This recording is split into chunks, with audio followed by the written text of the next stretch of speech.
Vanasti oli tavaline, et iga pere keetis ise oma seebi. Täna õpime seda kunsti meiegi. Mis siis seebi keetmiseks vaja on? Seebi keetmiseks on vaja siis, esiteks on vaja tahtmist ja et sul oleks nagu sellist huvi. See on, ma arvan, kõige põhilisem asi. Et nüüd, kuna vanasti oli see, et seebi keetmiseks tohutut aega, siis praegu on see, et see seebi keetmine ei võta sugugi nii palju aega. Aga selleks on vaja siis mõningaid lisatarvikuid. Et praegu meil on siin üks segamini natuke pooleli, selline segu, et kui seda nüüd siis segada, siis see, kui läheb paraja paksusega, siis me saame selle vormidesse valada. Aga nüüd siis lähme nende asjade juurde, mida vaja on. On vaja seebikivi. See on siis see asi, mis teeb sellest rasvast, teeb siis selle seebi. Nii. On tarvis rasvu erinevaid, näiteks me oleme siin kasutanud kakaovõid, kookosrasva ja palmirasva. Miks nad nii erinevad? Miks ei lähe tummine searasv käiku?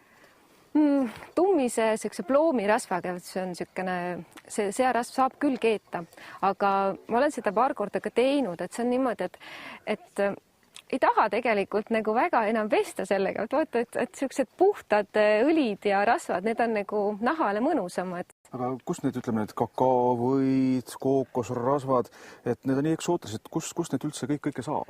No üks koht on muidugi see hobipunkt, aga et on koht, kus saab tellida, see on selline Tallinnas olemas. Aga on variant, et ka need ökopoed igasugused, et neid ikka müüakse. Aga rasvad. Siin läheb ka tavaline päevalilleõli sisse. Jaa. Et päevalilleõli või oliiviõli, et see on nagu see, et erinevatel rasvadel on erinevad omadused. Et mida siis täpselt tahad? Näiteks siin on see mandliõli.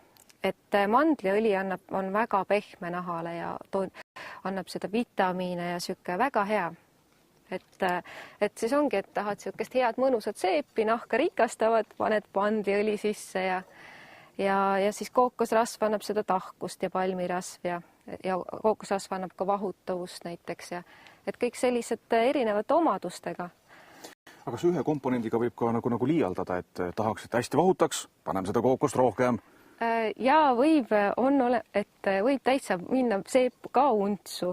On umbes niimoodi, et näiteks tahkeid rasv, peaks olema vähemalt pool, et tahkeid pool ja vedelaid ka pool, et siis tuleb veel seep välja. Aga seebi kivi kogusega väga peast mängida ei saa. Selleks on olemas internetis võimalik leida spetsiaalsed seebikalkulaatorid ja sinna siis sisestad oma rasvad, mis sa tahad panna, nagu teatud siuksed näpunäited ja kogemus ka ja siis sa saad seal tulemuse, kas see on nüüd piisavalt hea näitaja number seal ja kõik muu ja siis sa saadki teada. No, mis segu meil siin täna nüüd siis valmimis on, mis ma juba vaikselt viispeldan siin? See nüüd ongi siis selline nendest rasvadest, mis me siin näeme ja oleme pannud lisandid ka juba juurde, et see on peaaegu lõppfaasis on see seebi osa siin juba, et siin on siis praegu näiteks Surnumere muda on sees, siis me panime siia fuksiat, et ta oleks siuke mõnus roosa, annab punast värvi juurde ja magusa apelsini seda eeterlikku õli. Et siis ta lõhnab, et eeterlikud õlid annavad sellele seebile tegelikult selle lõhna. Palju sellele ohutusele peab panema? Vaata, mul on just kindad käes siin tegelikult, kui mul prill ees ei oleks, peaks veel ka need olema. Ja, see on nüüd sellel hetkel kindlasti, kui me seda seebikivi segame veega, et vesi on siin sees ja sinna me lisame vaikselt siis selle seebikivi. Et siis sel hetkel tuleb olla ikka väga ettevaatlik ja siis kui seda seebikivi sinna rasvade hulka valada ja siis tuleb ka jälgida seda ikkagi, et oleks turvaliselt käed kaetud, kummikindad käes, et silma midagi ei lendaks ja nii, aga mis sellega nüüd saab? Meil on siin need koostisained sees, ilus läigib, lööme natukene tugevalt see kohtu ka natukene ja mis edasi?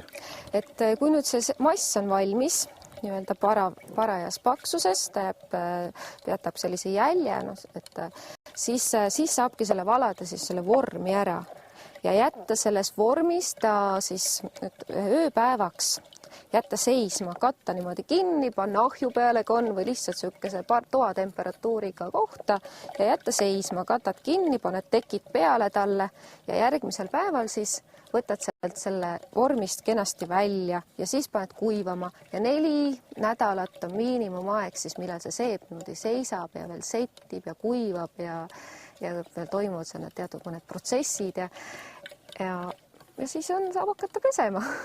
Nii, aga vist me siis hakkame nüüd valama või? Jah, valame siis selle siia sisse. Vaatame, kuidas ta läheb. Jah. Palju teda tuleb panna, kas tuleb 3/4 või pool või jätame niimoodi, et mitte päris ääreni jätame sinna väikse ruumi ka. Et nii on päris hästi. Väga hea. Mis siis muud kui käsi pesema? Jah, ja käsi peseme ja vorme peseme. Muud ei olegi ja pärast saab seepi nautida.